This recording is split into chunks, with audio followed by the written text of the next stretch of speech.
I'm going out to a job right now. The door is cracked or is coming apart. I'm gonna try to repair it. It's an easy repair. The lady sent me a picture of it. The door style and the rail part of the wood door is separating, so I can just put it back together and watch how I do it. And anyway, I'll be there shortly, and I'll keep you posted. I have to unlock my... Will the door open? I locked it so no one would... But it will open? Yeah. Or do you got a side door you want me to go in? Yeah, you could do that. Either. Yeah, I'll lead you around. Okay, all right. Just kind of heard it didn't sound right. Uh-huh.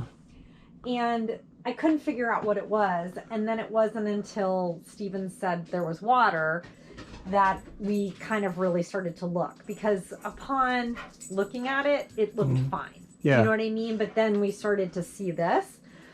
And we've definitely had our fair share of putting, like, you see these butterfly bolts and, you know, things have fallen off. Butterfly bolts? Or what, I don't know. Wing nuts. Wing nuts, yeah. Yeah.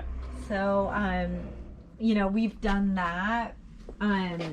Well, I could probably, you said you put it back, but it came back out. We tried to. Yeah. Oh, no, but I'm saying you got it to go together? Yeah, I mean, it looked like it was working. Yeah, because the problem with these, when you go to put them together, this part has to go in too, and it never lines up because they warp. And but if you got it to go together, then we got it to move. I mean, we didn't get it perfect, but then it was like, you know, here it's here. I mean, I could get it together whether it's perfect or not. I could leave it like this and fix it where it won't come apart. But if you got it to go together, and I could get it to go together again, well, I can mount angle iron. Okay.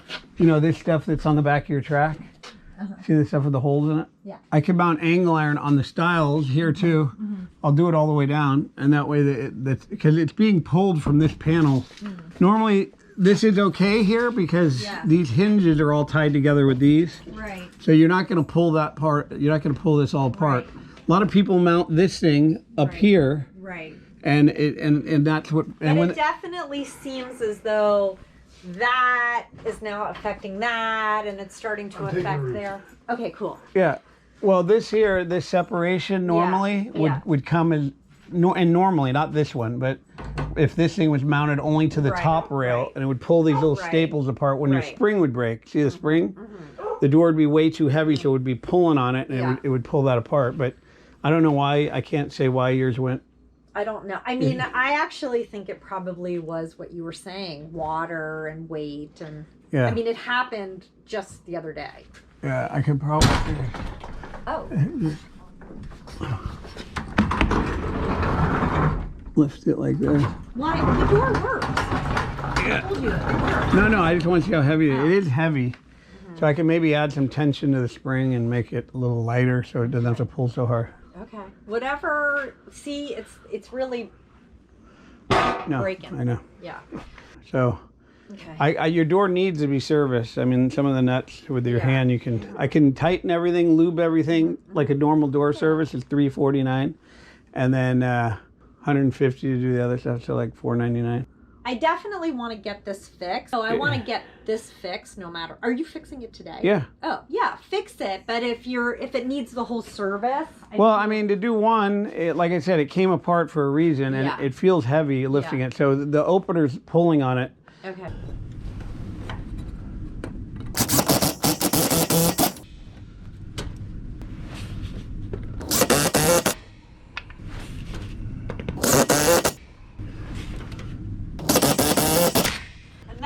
Show through on the other side. No. Okay.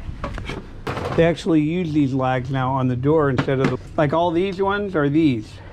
Now they only drill the hinge, you know, the through bolts on the new doors, the new wood doors, like the ones just like you have. I just hung one actually. By yourself? No, I had my son to help me. He wanted to learn. He wants to learn how to do them, but. So I guess we got lucky that it went back in. Yeah.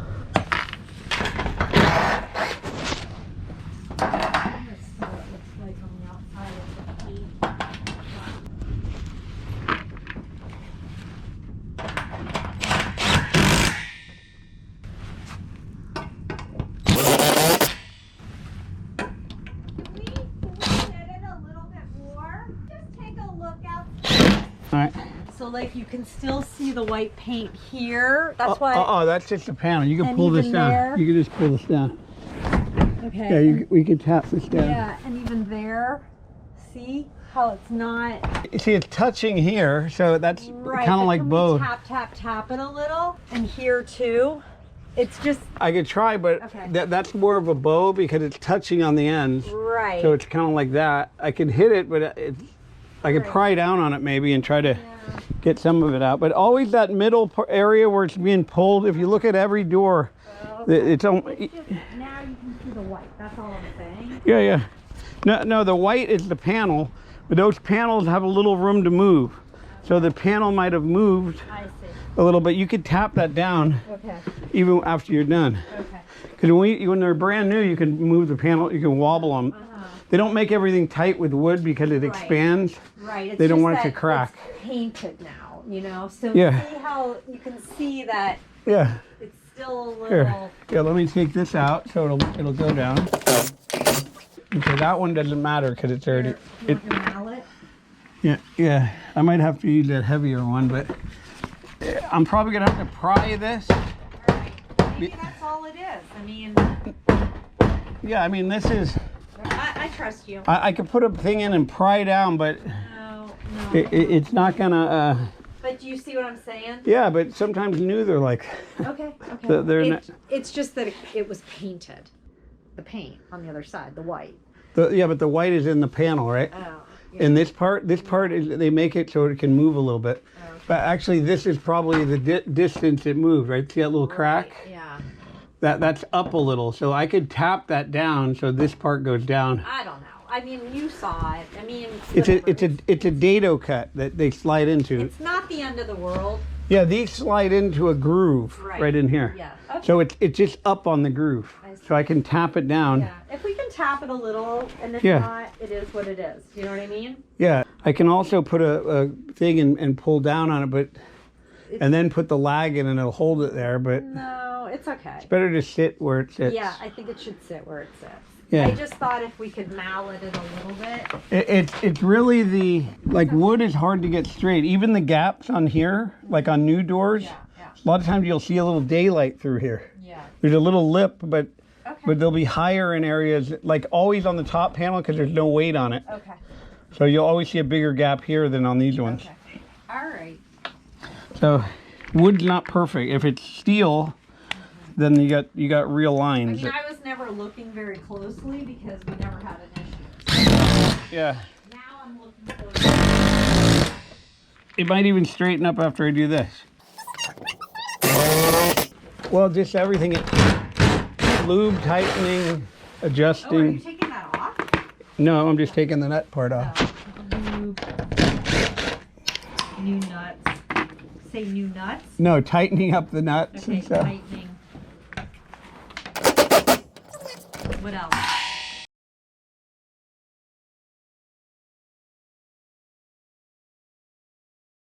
If you don't know why this happened, like you didn't leave a cabinet door open or something to cause it, then it probably happened because of the weight of the door and how it runs. So I would recommend servicing the door so this kind of stuff doesn't happen. Like, again, a nice neighborhood in LA.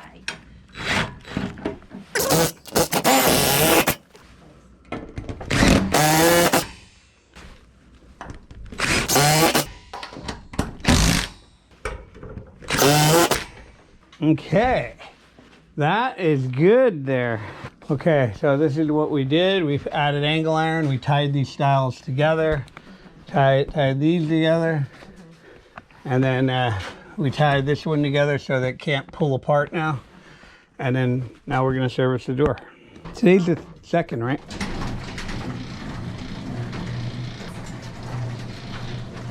Okay, got $4.99 for that job. Normally they don't hang out in the garage, but I made her happy. So anyway, you guys should learn this trade. Stop beating around the bush. I'm nobody special.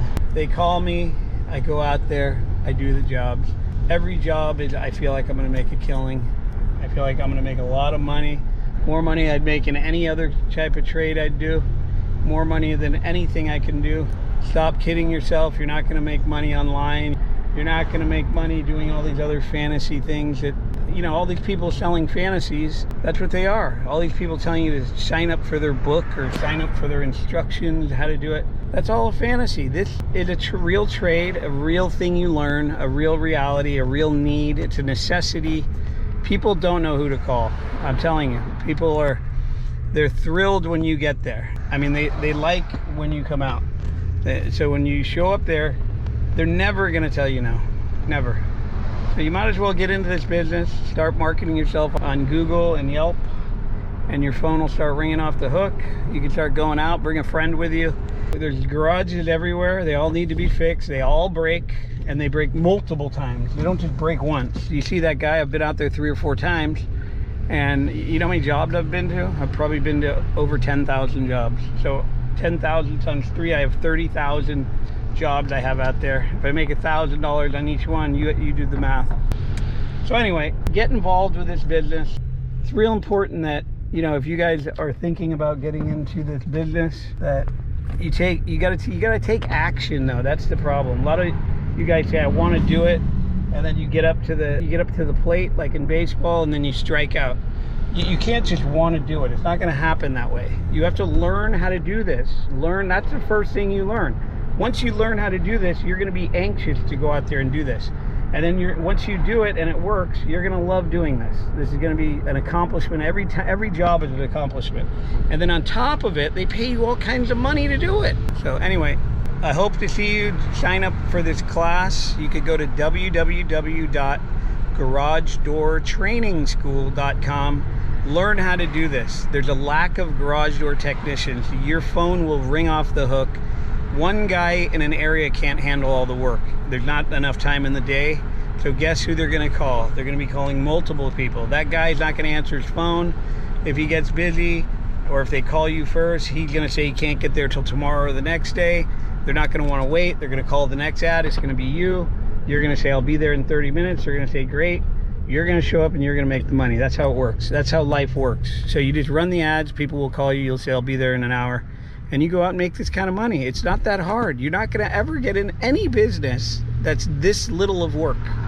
This little bit of work you got to do. You got to have a few springs on your truck, a few cables, and you got to drive around. And I mean, you can't go to a job and say, oh, I'll come back next week. I mean, people don't want to wait in this business. So anyway, so get certified, learn how to do it. We tell you where to buy all the parts. We help you buy the parts. We even help people with their web page. If you need, you know, help getting your web page, getting your business off the ground, we help you with all that stuff. We're not going to do it for you, but that's not part of the class, but we definitely help you.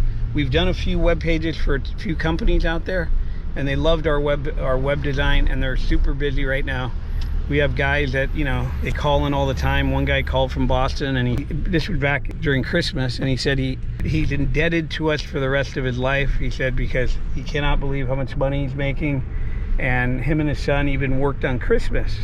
And he said he goes into Home Depot and buys all the garage door openers on their shelf, and he drives around and he puts these in all the time, and he makes probably $1,000 every time he does it. This class is so worth it. If I took that class, this job, I would have earned it back, right? So to me, if you sign up for any of the other trades, you're gonna spend $40,000 to $50,000. You're gonna have to put at least $5,000 down, and then you're gonna have to finance the rest. And you can only miss like 2 classes, you get kicked out. So, and you know, you got to stay in hotels, or you got to be there all day. I mean, you got to sit there with 50 other people, and you know, they're not paying attention to you. If you're not learning it, too bad. It's going to cost you more money to stay in the class. So why would you want to throw your money away and learn those stupid trades where you're not going to make any more money? This is way easier. Let's say you became a heating and air guy.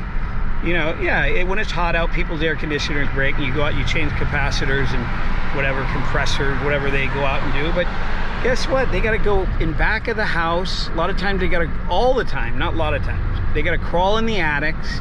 They got to go up on ladders. They got to go out in the heat, the direct sunlight, where the fans and the fan spins out there. They got to take all that apart. All those parts are burning hot from the sun, and you're not making any more money. In this case, we back right up to the door. You don't have to go anywhere. And that's the next best one, is heating and air. We feel this job is something, you know, it's not that strenuous where a man has to do it. So women are going to be getting in this too. So you guys want to think you're going to get into another trade, long process. You got to start as an apprentice. You got to work for somebody, work your ass off, do all the hard stuff that they don't want to do, make a little bit of money. It might sound good to you now, but when you're making this kind of money, that money sounds like nothing. Yeah, they're going to pay you 30 bucks an hour. Big deal. So get started with this. I'm telling you, www.garagedoortrainingschool.com is where to go. Go on the website, sign up, get your certification, get going on this. Once you're signed up, you'll be able to talk better with us. Calling us up and procrastinating is not going to get you signed up. So all you people that are thinking about sign up, go to the website, www.garagedoortrainingschool.com. Get this thing out of the way so you're confident enough to know how to do this. You're not going to do it any other way. So you're not just going to be able to know how to do it. If someone called you right now and told you to come do a spring change, you would have got there and said, I don't know what the hell the first thing to do. But if they call you after you take this course and you go out there, guess what? You're going to know how to do it. All you got to do is tell the guy the price. And we give you price sheets as well. You just got to laminate them. We give you price sheets, what to charge customers. We give you, all the tools you're going to need. We show you what tools you're going to need. We have a video for that. I mean, there's so much that comes with this, and you get a lifetime membership to the class. So by the time you get to a job, if it takes 30 days before you get a call and then you finally get out there, like on most hands-on classes, you're stuck on your own. So on our class, we have little mini videos on the website and they're all labeled. Like if you forgot how to reset the cables, which side to put on first, all that stuff. All you got to do is go to that little resetting cables. They're all labeled, and watch the little 5-minute video, whatever 5 to 10-minute video. It'll show you exactly how to do it again. It refreshes your mind. So you're not on your own when you get to a job. It's like you have a mentor in your back pocket. Anything that you want to do, like, you forgot how to identify torsion springs. You go right to identify torsion springs. You can look it up and then watch a little video. It'll show you exactly how to identify them. And then you'll say, oh, okay, this is the left, this is the right. I mean, any little thing we have on there. This class is so worth it.